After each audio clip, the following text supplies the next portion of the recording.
कोई भी अच्छा उपन्यास आपको किसी नदी में नाव जितनी तेजी से आगे ले जाता है और आप अंत में शायद हाँफ रहे होते हैं, लेकिन थकते नहीं हैं।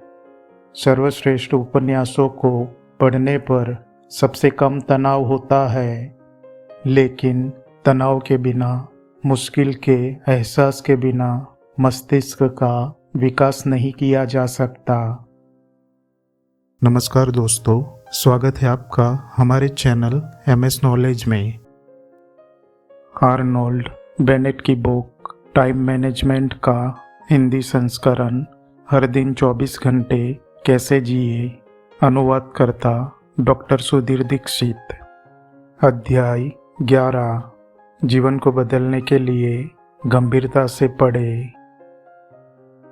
उपन्यास गंभीर पढ़ने की श्रेणी में नहीं आते हैं, इसलिए जो व्यक्ति स्वसुधार करना चाहता है और वह चार्ल्स डिकेंस या प्रेमचंद के पूरे उपन्यासों का पूर्ण अध्ययन करने के लिए सप्ताह में 3 दिन तक 90 मिनट लगाने का निर्णय ले रहा है, उसे यह सलाह दी जाती है कि वह अपनी योजनाएं बदल ले। कारण यह नहीं है कि उपन्यास गंभीर नहीं होते। संसार का कुछ बेहतरीन साहित्य गद्य उपन्यास के रूप में है। कारण यह है कि बुरे उपन्यास पढ़े नहीं जाने चाहिए और अच्छे उपन्यासों को पढ़ने में पाठकों को ज़्यादा मानसिक मेहनत नहीं करनी पड़ती है। केवल मेरिडिथ के उपन्यासों के बुरे हिस्से ही मुश्किल है। कोई भी अच्छा उपन्यास आपको किसी नदी में नाव जितनी तेजी से आगे ले जाता है और आप अंत में शायद हाँफ रहे होते हैं, लेकिन थकते नहीं हैं। सर्वश्रेष्ठ उपन्यासों को पढ़ने पर सबसे कम तनाव होता है, लेकिन तनाव के बिना, मुश्किल के एहसास के बिना मस्तिष्क का विकास नहीं किया जा सकता। इसके लिए तो आपको एक ऐसा काम चाहिए जिसे आपका एक हिस्सा करने के लिए व्याकुल है और आपका दूसरा हिस्सा उसे टालने के लिए व्याकुल है। और यह भावना किसी उपन्यास को पढ़ने के काम में नहीं मिल सकती। आपको अन्ना कैरेनिना पढ़ने के लिए दांत बीचने की ज़रूरत नहीं होती।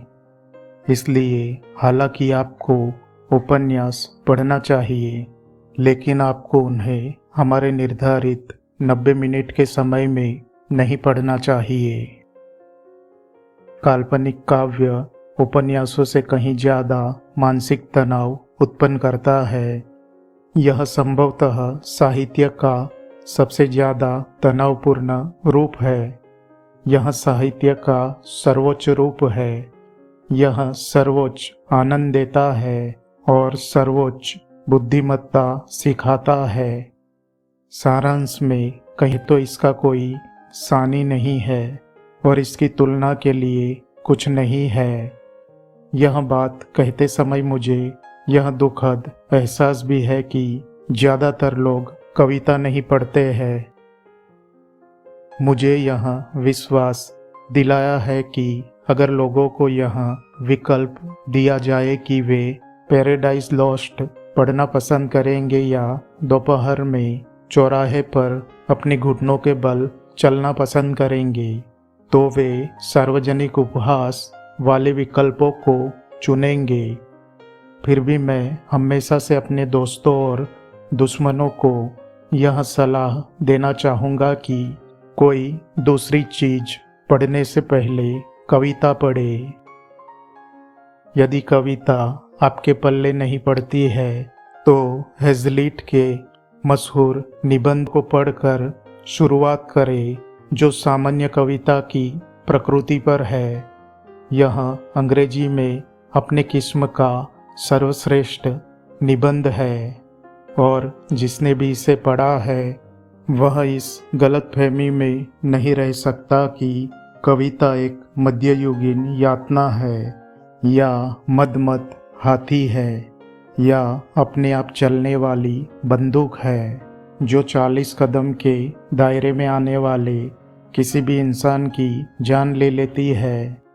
वास्तव में शायद ही कोई ऐसा इंसान होगा जो हेज़लिट के निबंध को पढ़ने के 12 घंटों के भीतर कुछ कविताएं पढ़ने के लिए उतावला न हो। यदि यह निबंध आपको इस तरह प्रेरित करे तो मेरा सुझाव यह है कि आप कथात्मक कविता से शुरू करें। एक बहुत ही अच्छी अंग्रेजी उपन्यास है जिसे शायद आपने नहीं पढ़ा होगा, लेकिन जो जॉर्ज इलियट या ब्रोंटे बहनों या जेन ऑस्टिन के उपन्यासों से भी बेहतर है। इसका शीर्षक है ऑरोरा ले और इसकी लेखिका है E.B. ब्राउनिंग। यह उपन्यास काव्यों में लिखा गया है और इसमें काफ़ी अच्छी कविता है। इस पुस्तक को पूरी पढ़ने का निर्णय ले, भले ही इस प्रयास में आपकी जान चली जाए, भूल जाए कि यह सुंदर काव्य या कवित्व है। बस कहानी और सामाजिक विचारों के लिए पढ़े और जब आप यह काम कर ले तो खुद से ईमानदारी से पूछे कि क्या आप अब भी काव्यों को नापसंद करते हैं। मैं एक से ज़्यादा व्यक्तियों को जानता हूँ जिनके सामने ऑरोरा ले ने यह साबित कर दिया है कि वे यह गलत सोच रहे थे कि वे काव्यों से नफरत करते हैं।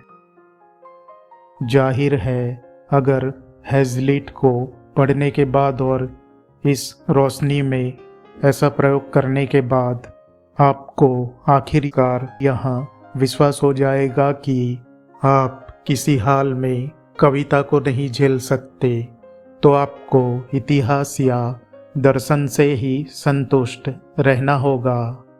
मुझे इसका अफसोस तो होगा, लेकिन ज़्यादा नहीं होगा। इतिहासकार एडवर्ड गिबन का the decline and fall of Roman empire किसी तरह से पैराडाइज लॉस्ट की श्रेणी में तो नहीं आता है, लेकिन यह काफ़ी अच्छी चीज़ है और हर्बर्ट स्पेंसर की फर्स्ट प्रिंसिपल्स भी बहुत दमदार चीज़ है।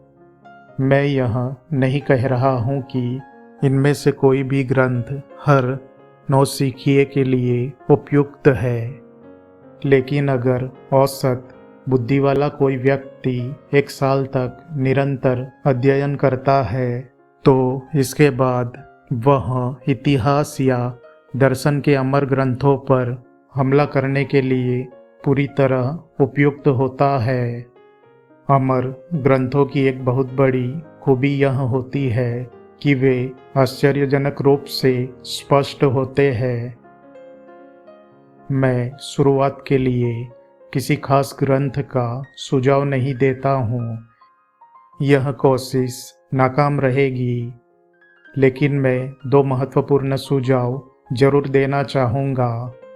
पहले तो यह है कि आप अपने प्रयासों की दिशा और दायरे को तय कर ले। एक सीमित अवधि या सीमित विषय को चुने या एक अकेले लेखक को चुने। खुद से कहे, मैं फ्रांसिस क्रांति या रेलवे के उदय या जॉन कीट्स के सर्जन के बारे में जानकारी हासिल करूंगा, और पहले से तय एक निश्चित अवधि तक आप उसी विषय का अध्ययन करते हैं। कुछ समय बाद आपको उस विषय में इतना ज्ञान हासिल हो जाता है कि आप विशेषज्ञ बन जाते हैं, और यकीन माने विशेषज्ञ होने में काफ़ी आनंद आता है। दूसरा सुझाव यह है कि पढ़ने के साथ साथ आपको सोचना भी है। मैं ऐसे लोगों को जानता हूँ जो पढ़ते जाते हैं और पढ़ते जाते हैं, लेकिन इससे उन्हें बस इतना ही फायदा होता है जितना कि हवा को चाकू से काटने से होता है। वे उसी तरह पढ़ने की लत पाल लेते हैं, जिस तरह कुछ लोग शराब की लत पाल लेते हैं। वे हवाई जहाज की गति से साहित्य को पढ़ते हैं, जिसका एकमात्र उद्देश्य गति होता है। वे हमेशा इस बात की डींगे हाँकते रहते हैं कि उन्होंने एक साल में कितनी पुस्तकें पढ़ी है, हालांकि उनके जीवन में आपको कोई असर या अंतर दिखाई नहीं देता। आप जो पढ़ रहे हैं, जब तक आप उस पर कम से कम 45 मिनट तक सार्थक और थकाने वाला चिंतन नहीं करते हैं, तब तक यह मानकर चले कि आपके रात के 90 मिनट बर्बाद गए। धीमी गति से पढ़े, विश्लेषण गति से ज़्यादा महत्वपूर्ण है। अध्याय 12, इन खतरों से बचे। हम आने वाली वीडियो में देखेंगे। आप आगे कौन सी बुक पर वीडियो चाहते हैं, कमेंट करके बताइए। वीडियो लाइक या डिसलाइक ज़रूर करें ताकि मुझे पता चल सके कि क्या सुधार की आवश्यकता है, और चैनल को सब्सक्राइब ज़रूर करें और बेल आइकन को भी दबा दें ताकि हमारे लेटेस्ट वीडियो की नोटिफिकेशन आपको मिलती रहे।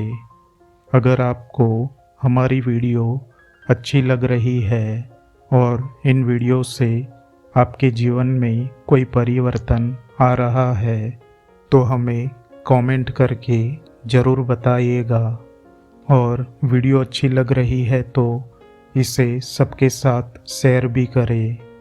तो मिलते हैं अगले वीडियो में, तब तक के लिए धन्यवाद। आपका दिन शुभ हो।